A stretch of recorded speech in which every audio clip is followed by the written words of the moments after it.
हाय, मैं अतुलित यादव आप सभी का इन्वेस्टर साइट चैनल में स्वागत करता हूं। यदि आप इस चैनल पे नए हैं तो चैनल को जरूर सब्सक्राइब कीजिएगा और वीडियो अच्छी लगे तो अपने दोस्तों के भी साथ जरूर शेयर कीजिए। मैं आज आप लोगों को इस वीडियो में बताऊंगा कि आप लोग म्यूचुअल फंड में कैसे वन टाइम जब इन्वेस्टमेंट करते हैं तो कैसे ऑर्डर प्लेस कर सकते हैं और क्या क्या इंफॉर्मेशन अवेलेबल है आप स्टॉक के प्लेटफॉर्म पे। ठीक है। बहुत अच्छा और काफ़ी इंफॉर्मेशन आपको आप स्टॉक के प्लेटफॉर्म पे मिल जाती है और ऑर्गेनाइज तरीके से मिलती है। ठीक है। तो आप लोगों के सामने ये आप स्टॉक में जैसे ही लॉगिन करेंगे तो आप लोगों के सामने इस टाइप का कुछ इंटरफेस खुल जाएगा। लेकिन देखिए ये मैं जो लोग मतलब लैपटॉप का यूज़ करते हैं या फिर डेस्कटॉप से ट्रेड प्लेस करते हैं उनके लिए है। मोबाइल से जो इंटरफेस है थोड़ा सा मतलब मोबाइल का फंक्शन के हिसाब से अलग है, लेकिन ऑन एन एवरेज हर एक फीचर यही है और हर एक इंफॉर्मेशन अवेलेबल है इसी तरीके से। बस जो बटन्स हैं वो थोड़ा सा अलग अलग होती है। ठीक है।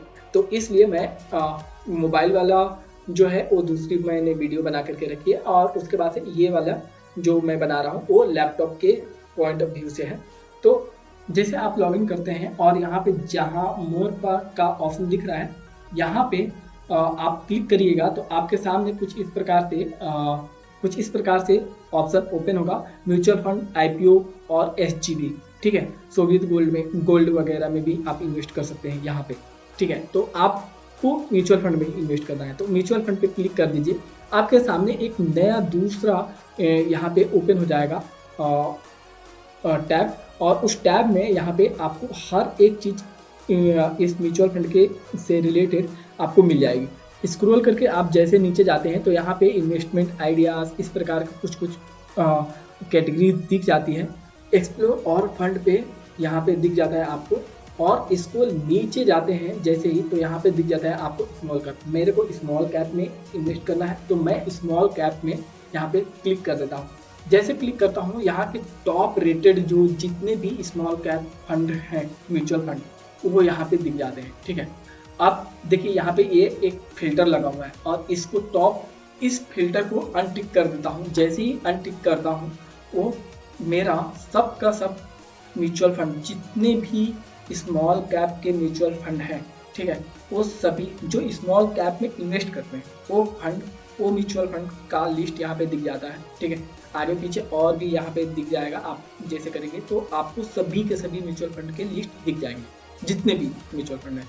मैं अभी इसमें इन्वेस्ट करना चाहता हूँ किसमें, क्वांट स्मॉल कैप फंड में। ठीक है। तो इस पर मैं क्लिक करता हूँ। जैसे ही क्लिक करता हूँ इस फंड के से रिलेटेड सभी के सभी इंफॉर्मेशन मेरे को यहाँ पे मिल जाती है। जैसे फॉर एग्जाम्पल के लिए ये कब लॉन्च हुआ था, ठीक है, और उसके बाद से कितने साल हो चुके हैं, लॉकिंग पीरियड यहाँ पे दिख जाता है। उसके बाद से एनएवी उसकी कितनी चल रही है ये दिख जाता है।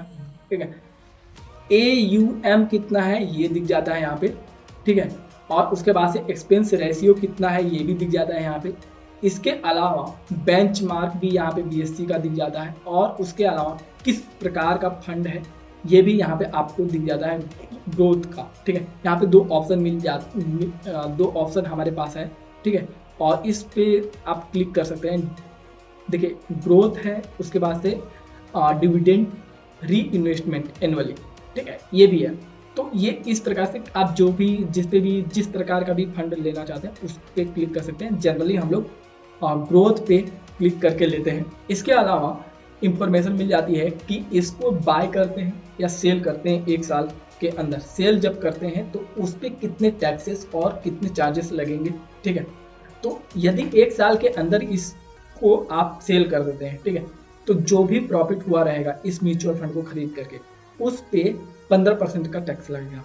यदि एक साल से ज़्यादा होल्ड कर लेते हैं और एक साल से के बाद आप सेल करते हैं तो 10% लॉन्ग टर्म कैपिटल गेन लगता है। ठीक है। उसके बाद से यदि एक साल के अंदर यदि आप सेल करते हैं तो 1% ये भी लग जाता है एग्जिट लोड। ठीक है। ये एक प्रकार से एक्सपेंस है आपके लिए। आप समझ लीजिए कि यदि एक साल से पहले बेच रहे हैं तो लगभग 16% आपको प्रॉफिट पे एक्स्ट्रा चार्जेस देना पड़ता है। और यदि एक साल के बाद बेच रहे हैं तो 10% मोटा मोटी 6% का आप मतलब बचा सकते हैं यदि एक साल के बाद बेच रहे हैं तो। और जनरली हम लोग म्यूचुअल फंड बाय भी करते हैं ना, तो मतलब एक साल के लिए तो बिल्कुल नहीं बाय करते, 5 साल 10 साल ऐसे प्लान करके हम लोग दिमाग में प्लान करके बाय करते हैं। हाँ, किसी को इमरजेंसी आ जाती है तो वही जल्दी बेच लेता है, ठीक है। उसके अलावा ये कहाँ कहाँ पे कितना परसेंट इन्वेस्ट करके रखा है, तो लगभग 95.72% ये इक्विटी में इन्वेस्ट करके रखे हैं, और उसके बाद से बाकी जो है वो कैश में डे टू डे एक्सपेंसिव जो फंड का मतलब मेंटेन करना पड़ता है ये इसमें रखे हैं, ठीक है। मतलब कैश रखे हैं मोटा मोटी। उसके बाद से इस फंड हाउस के बारे में भी यहाँ पे आपको जानकारी मिल जाती है। और ये नीचे आते हैं, तो जैसे नीचे आते हैं वहाँ पे आप देखते हैं कि ये म्यूचुअल फंड जो है, ठीक है, जैसे मैं अभी क्वांट स्मॉल कैप फंड की बात कर रहा हूँ, तो ये 20% अपने जितना भी फंड है इसके पास, ठीक है, उस फंड का 20.7% फाइनेंशियल सर्विस के अंदर जो कंपनियां इंगेज हैं उनका शेयर्स बाय करके रखा है, ठीक है। फिर 14.99% मटेरियल के अंदर जो कंपनियां इंगेज हैं उनके स्टॉक को बाय करके रखा है। फिर 13.91% इंडस्ट्रियल के अंदर करके रखा है, एनर्जी के अंदर करके रखा है। यहाँ पे क्लिक करेंगे व्यू ऑल पे, तो आपको हर एक सेक्टर में किस सेक्टर में ये कितना परसेंट इन्वेस्ट करके रखा है अपने फंड को, ये दिख जाएगा। उसके बाद से यहाँ पे जैसे ही आप ये होल्डिंग पे क्लिक करते हैं तो आप ये देख पाएंगे कि कौन कौन से स्टॉक में ये इन्वेस्ट करके रखा है। तो जैसे कि रिलायंस पे ये इन्वेस्ट करके रखा है, ठीक है, 10% अपने टोटल कैपिटल का 10% रिलायंस में लगा करके रखा है, जियो फाइनेंशियल सर्विस के अंदर। उसके बाद बीकाजी फूड इंटरनेशनल के अंदर लगा करके रखा है। ऐसे ही व्यू ऑल पे आप करेंगे तो जितने भी स्टॉक के अंदर ये अपने फंड का कितना परसेंट इन्वेस्ट करके रखे हैं ये दिख जाता है आपको। और थोड़ा सा नीचे स्क्रॉल करके जाते हैं तो नीचे में आपको इस फंड को मैनेज करने वाला कौन मैनेजर है इसके बारे में दिख जाता है, ठीक है। अब उस फंड मैनेजर के बारे में आप गूगल कर सकते हैं और भी अलग सोर्सेस से आप पता कर सकते हैं कि उसका रेपुटेशन या रिटर्न उसका कैसा रहा है, ठीक है। तो जैसे इसको मैनेज करने वाले जो फंड मैनेजर हैं, एक संजीव शर्मा है और दूसरे हैं वासव संघल और तीसरे हैं अंकित पांडे। ये 3 लोग इस फंड को मैनेज करते हैं और संजीव के पास काफ़ी एक्सपीरियंस है, लगभग 7.1 ईयर का, ठीक है, 17 ईयर का, और लगभग 5 साल का वासव के भी पास है और अंकित के भी पास लगभग 4 साल का एक्सपीरियंस तो है, ठीक है। तो ये कैसे मैनेज किए हैं पास्ट के 4 सालों में और कितना रिटर्न बना करके दिए हैं ये तो मतलब दूसरे फंड को देख करके पता चलेगा, ठीक है। लेकिन अब मैं बता रहा हूँ कि आप लोगों को इन्वेस्ट यदि करना है, ठीक है, तो 1 टाइम या SIP करना चाहते हैं, ये आप लोगों को पहले डिसाइड करना पड़ेगा। तो मैं इसमें 1 टाइम इन्वेस्ट करना चाहता हूँ, तो 1 टाइम पे क्लिक करता हूँ और जैसे 1 टाइम पे क्लिक करता हूँ तो इधर पॉपअप खुल करके आता है एक साइड में, और मिनिमम जो इन्वेस्टमेंट इसमें है वो 5,000 रुपये कम से कम 1 टाइम के लिए है, ठीक है। तो यहाँ पे आप 5,000 रुपये इन्वेस्ट कर सकते हैं या फिर उसके मल्टीपल में, और 2,000, 5,000, 2,500 रुपये और 5,000 के ऊपर जितना भी आप इन्वेस्ट करना चाहते हैं कर सकते हैं, ठीक है। इसके बाद ये थोड़ा सा देख लीजिए यहाँ पे कि कट ऑफ टाइम, यदि आज आप ऑर्डर प्लेस करते हैं और 2 बजे से पहले ऑर्डर प्लेस कर देते हैं, ठीक है, तो आज की जो NAV मार्केट क्लोज होने के बाद जो NAV की वैल्यू रहेगी उसी वैल्यू पे आपका ऑर्डर प्लेस होगा और उसी वैल्यू पे आपकी यूनिट बाय होगी। यदि 2 बजे के बाद ऑर्डर प्लेस करते हैं तो नेक्स्ट डे यानी कि आज के अलावा कल का जो NAV रहेगी क्लोज होने के बाद मार्केट, उस वैल्यू पे आपका बाय होगा यूनिट। और उसके अलावा देखिए अप्रॉक्सीमेटली 3 डेज लग जाते हैं आपके पोर्टफोलियो में ये यूनिट शो होने के लिए और वर्किंग डेज होना चाहिए। मान लीजिए कि फ्राइडे को आपने ऑर्डर प्लेस किया है तो Saturday Sunday non working days होता है, यानी कि मंडे ट्यूसडे वेडनेसडे को आपको आपके पोर्टफोलियो में ये म्यूचुअल फंड की यूनिट शो होगी।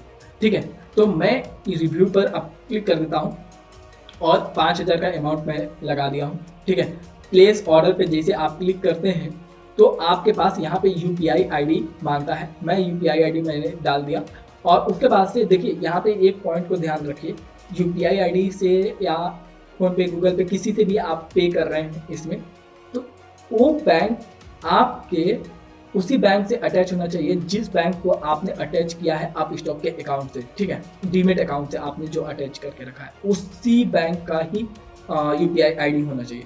ठीक है, नहीं तो बाद में मतलब ऑर्डर पेमेंट सक्सेसफुल नहीं होता है और उसमें मतलब फंस जाता है पेमेंट थोड़ा सा। हालांकि पेमेंट वापस आ जाता है आपको बाद में, ठीक है, लेकिन ये प्रॉब्लम आती है कभी कभी। अब देखिए यहाँ पे क्लिक कर दीजिए। ठीक है, और ऑथराइज पेमेंट पे जैसे करेंगे आपको डायरेक्ट कर देगा आपके उस ऐप पे जिसका आपने यूपीआई आईडी डाल करके रखा है। तो मैं कर देता हूं और पेमेंट करके आपको दिखाता हूं कि ऑर्डर कैसे प्लेस होने के बाद दिखता है। तो मैंने अपना ऑर्डर प्लेस कर दिया है। जैसे आप ऑर्डर प्लेस कर देते हैं तो म्यूचुअल फंड पे यहाँ पे आते हैं और यहाँ पे आइए आप म्यूचुअल फंड पोर्टफोलियो पे क्लिक कीजिए और जैसे आप म्यूचुअल फंड पोर्टफोलियो पे क्लिक करते हैं यहाँ पे आपको जितना भी म्यूचुअल फंड आपका रहेगा, जैसे कि मैं पहले से ही एक म्यूचुअल फंड का एसआईपी करके रखा है तो यहाँ पे म्यूचुअल फंड मेरे को दिख रहा है। ठीक है, और ये लगभग 12-13% के आसपास, ये 24% के आसपास रिटर्न दे रहा था लेकिन अभी 12% पे आ गया है, मार्केट गिरा हुआ है इसलिए।